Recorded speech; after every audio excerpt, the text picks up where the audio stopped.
오늘 말씀부터는 좀 상황이 좀 바뀝니다. 어제까지는 바나바와 바울이 1차 선교 여정을 다룬 것입니다. 1차 여행이 끝났어요. 여행이라고 말하면 그런데 선교를 한 것이죠. 이렇게 다니면서 1차로 선교지를 마치고 돌아온 이후에 이제 2차 선교지를 가는 것에 관한 이야기입니다. 근데 이제 2차가 시작되는데요. 2차가 1차와 다른 것은 뭐냐? 좀 변화가 있습니다. 어떤 변화가 있냐면 1차 여행 때 누가 갔죠? 바나바와 바울이 갔습니다. 근데 2차 때도 바울이 바나바에게 우리가 이제 한번 다녔던 그 선교지를 다시 한번 방문을 하자 이렇게 이야기를 합니다. 그런데 그때 이 바나바가 자기의 조카인 마가를 데리고 가자 그러죠. 그러니까 바울이 그렇게 말하는 바나바를 향해서 아주 안 좋은 모습을 보입니다. 그래서 서로 그 문제에 대해서 아주 좀 다퉈요. 몇 절이냐면 이 39절 보면 서로 심히 다투어 피차 갈라서니.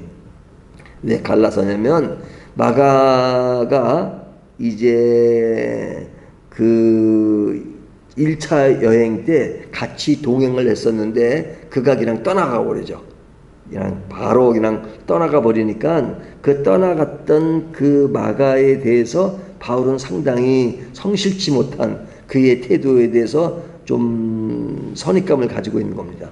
그런데 바나바가 2차 여행 때 그를 데려가자고 하니까 아니 그가 1차 여행 때 했던 그 일들을 보면 그를 데려가서는 안 된다라고 아주 바울은 강렬하게 안 된다 그러고 바나바는 데려가자. 뭐 젊은 친구니까 한번 실수할 수도 있지. 뭐 그렇게 이야기를 했겠죠. 그래서 서로 의견이 안 맞습니다. 그래서 심히 싸웠다. 이 심히 싸웠다는 말은 성경이 한 문장으로 얘기하지만 뭐 심히 싸웠다는 얘기는 그 안에 그 싸움의 과정이 생략된 거잖아요.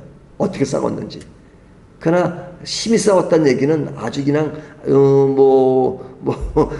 물리적인 충돌이 있었던 건 아니겠지만 뭐 굉장히 이렇게 서로 감정이 안 좋은 상태에서 서로가 의견이 맞선 것을 볼 수 있죠. 그래서 결국은 2차 여행 때는 바나바와 바울이 갈라지고 바나바는 마가를 데리고 섬으로 가고 그리고 이제 2차 여행은 바울은 실라를 데리고 가게 되는 겁니다. 그러니까 2차 때의 선교 여정은 1차 때와 좀 달라진 것을 볼 수 있죠.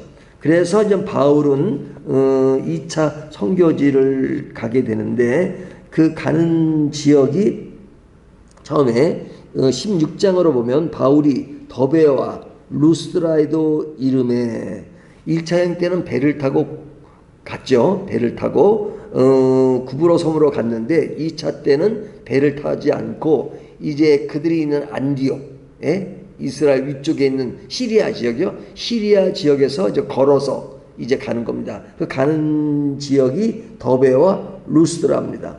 자, 거기에서 누구를 만나냐? 디모데를 만나죠.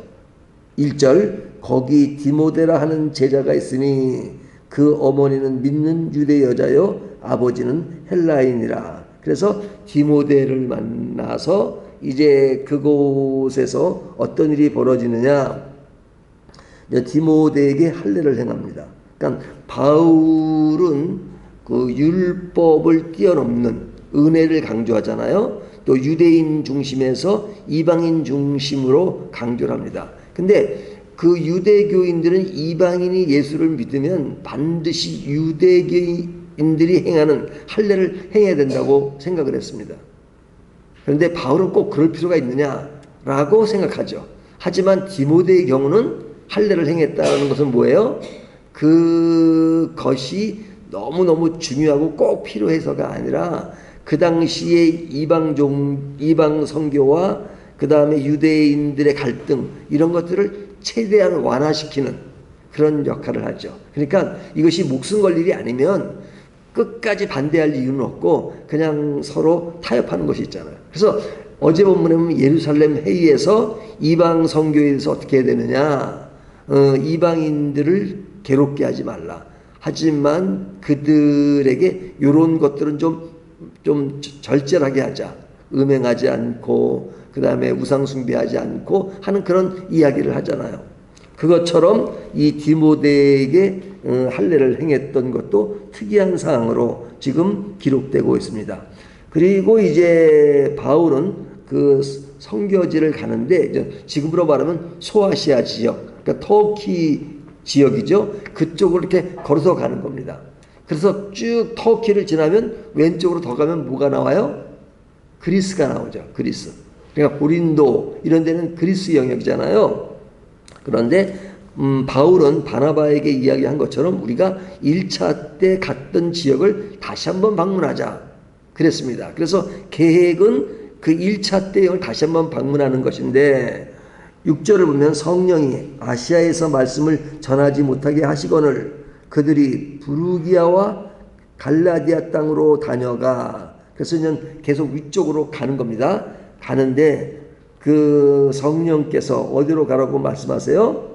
9절 밤의 한상에 바울에게 보이시니 마게도냐 사람 하나가 서서 그에게 청하여 이르되 마게도냐로 건너와서 우리를 도우라 하거늘. 그래서 더 한참 가서 이제 그리스 지역에 가까운 마게도냐로 가게 되죠.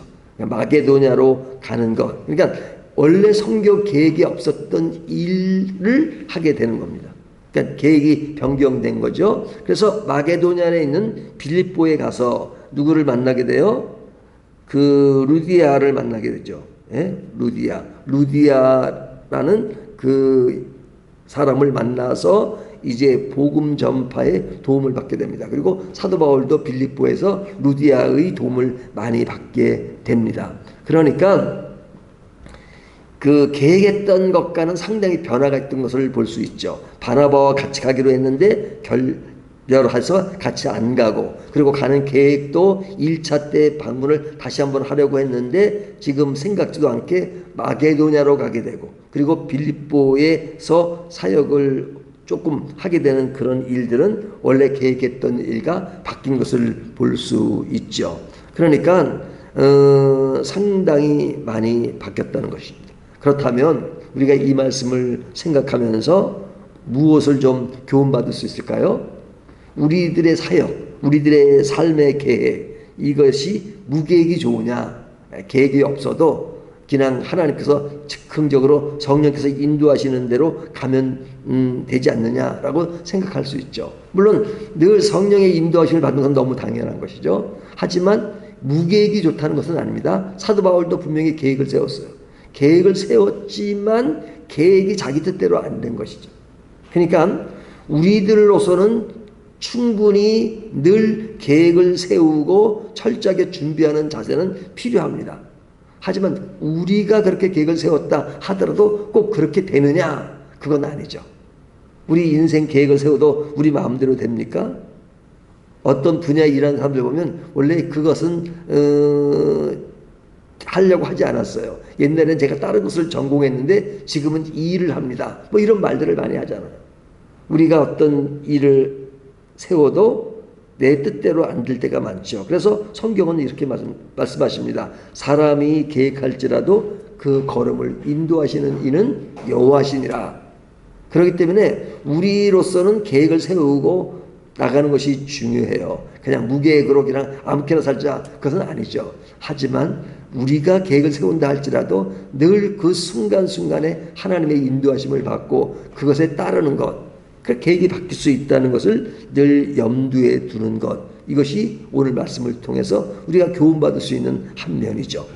또 하나는 어떤 것을 우리가 생각할 수 있냐면 바나바와 바울에서 무엇을 배울 수 있을까라는 겁니다. 바나바와 바울, 여러분 바나바와 바울을 보면 어떤 사람이 좀 성격이 좀 괜찮은 것 같아요? 바나바가 상당히 너그럽고 온순해요. 그러니까 마가가 족하기도 하지만 그가 그런 실수를 했다 할지라도 용납하고 그를 다시 데려가라는 그 마음에서 바나바의 너그러운 마음을 볼 수 있죠. 그리고 우리가 사도행전 시작할 때 바나바가 잠시 언급하는데 그 사람들이 자기의 재산을 내놓고 그리고 서로 나누기를 힘쓸 때 그런 아주 본보기를 보였던 사람이 누구예요? 바나바잖아요. 바울이 개종하기 전에. 그러니까 바나바의 어떤 성격이나 인정 이런 것들은 굉장히 너그럽습니다. 반면에 바울은 이 마가와 관련된 그의 행동을 보면 굉장히 강경하죠. 강경하죠. 그냥 딱 부러집니다. 나는 안 됩니다. 안 됩니다. 그러니까 그 안 된다는 것이 얼마나 강경했으면 서로 싸우기까지 했을까요? 굉장히 강경하죠. 그러면 이 성향의 차이가 뭐 누가 옳고 누가 그러다의 차이는 아니겠죠. 어떤 성향의 차이입니다. 하지만 그 두 성격에는 장단점이 있는 거죠. 바울도 장점이 있고 단점이 있고 바나바도 장점이 있고 단점이 있고 그렇지만 나중에 가면 바울이 마가를 인정하는 것을 볼 수 있어요. 마가를 데려오라. 그러죠? 그러니까 마가의 변화와 또 바울의 변화를 볼 수 있죠. 자, 여기서 우리는 그 무엇을 배울 수 있을까? 바나바의 너그러운 마음도 배울 수 있고 또 바울에게 강경한 어떨 때는 강경해서 그 일들을 분명히 해나가는 것이 중요하죠. 이 두 사람에게서 우리는 그 두 마음을 동시에 배울 수 있습니다. 언제 완강해야 되고 언제 너그러워야 되는가 하는 것이죠. 근데 우리가 그런 너그러움과 그런 강렬함을 항상 완전하게 추구하면서 완전한 상황에서 늘 정상적으로만 행할 수 없죠. 완전하지 않죠. 그렇기 때문에 우리는 늘 이런 상황에서 이럴 때 너그러운 마음을 가져야 되느냐 아니면 강경해야 되느냐 하는 것을 늘 순간순간 결정을 해야 되고 그 순간순간에 성령님의 인도하심을 받는 것이 중요합니다. 그래서 우리가 늘 행하는 것들은 늘 완전하지 않아요. 그래서 최소한 그런 것을 생각하고 고민할 수 있어야 됩니다. 제가 옛날에도 그 예를 한번 들은 적이 있는데요. 드라마 중에 굿 덕터라고 하는 드라마가 있었습니다. 좋은 의사라는 그 드라마가 굉장히 인기리에 반영됐습니다. 오래된 드라마인데요. 거기 보면 그 주인공 의사로 3명이 등장하는데요. 그 3명이 어떤 사람이냐. 그 교수로 나오는 의사는 굉장히 이성적이에요. 모든 것을 탁탁 판단해요. 아니면 아니고 기면 기고 그리고 아주 딱 결단할 때 그냥 사람들이 뭐 어떻게 생각해도 딱 뭐 아닌 것은 아니고 예스는 예스고 그런 아주 이성적인 판단을 분명히 하는 교수가 한 사람 나와요. 근데 어떤 여의사는 뭐냐면 굉장히 감성적이에요. 그래서 환자들의 어떤 그 어려움을 들으면 굉장히 동조해주고 그리고 아주 인정으로 베푸는 그런 감성적인 여의사가 나와요. 근데 또 어떤 의사 한 사람은 뭐냐면 굉장히 머리가 좋은 의사가 나와요. 머리가.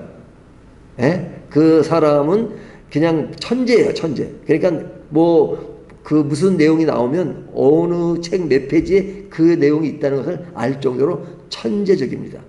그러니까 이 세 사람이 감성적이고 이성적이고 아주 지식적이고 이 세 사람이 그 영화 속에 나와요. 드라마 속에. 근데 결국은 그 드라마가 보여주는 게 뭐냐면 좋은 의사가 누구냐. 감성적인 것을 가진 의사가 좋은 의사냐. 또 이성적인 것을 가진 의사가 좋은 의사냐. 아니면 지식을 가진 의사가 좋은 의사냐 하는 것을 다뤄요. 그래서 결론은 뭐냐. 이 세 가지가 동시에 다 필요하다는 거죠. 동시에. 근데 이 세 가지를 다 같이 갖춘 사람이 없어요. 하지만 그 드라마가 보여주는 것은 어느 사람도 그 세 가지를 다 가지고 있지 않지만 그러나 최소한 우리가 좋은 의사가 되기 위해서 고민하는 사람들 그리고 그것을 생각하는 사람 이것이 좋은 의사다 하는 것을 그 드라마가 보여주는 메시지예요. 이것이 하나의 드라마 예를 들었지만 우리가 오늘 말씀을 통해서도 좋은 사역자, 좋은 신앙인이 누구냐? 바나바인가요? 바울인가요? 앞에 나오는 베드로인가요? 요한인가요? 다들 장단점을 가지고 있습니다. 그 사람들이 가진 것을 우리가 다 가질 수가 없어요. 하지만 우리는 그런 중요한 요소들을 늘 생활 가운데 늘 감지하는 것이 중요한데 우리가 그것을 다 할 수 없다 하더라도 최소한 그것을 보면서 좋은 성도로 가기 위해서 내가 고민하고 그리고 하나님께 기도하고 바라면서 조금씩 개선해 가는 것, 이것이 좋은 성도다 하는 것을 오늘 말씀이 우리에게 교훈하고 있습니다. 오늘 말씀을 통해서 우리가 좋은 성도가 무엇인가 하는 것들을 다시 한번 살펴보는 저와 여러분이 되시기를 주님의 이름으로 축원합니다.